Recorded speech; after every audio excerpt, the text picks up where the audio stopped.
বিচারের বাণী নীরবে নিভিতে কাঁদে। রবীন্দ্রনাথ ঠাকুরের কথাই বলি, বিচারের চেয়ারে বসে বিজেপি বাবু বিজেপি পার্টিতে জয়েন করার কথা ঘোষণা করছেন। এদের দিকে তাকিয়ে মানুষ বিচার পাবে? পাবেন বিচার? বিজেপি বললেই বিচার। রোজ একটা করে পিল খাচ্ছে, পিল গিলছে, আর পিল গিলেই বিজেপি যা বলছে হজম করে নিচ্ছে, আর বিজেপি যা বলছে তাই হচ্ছে।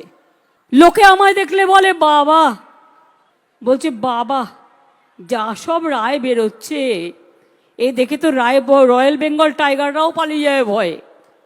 আমি বললাম কেউ কেউ আছে, কি করবে না, এরা কেউ কেটা।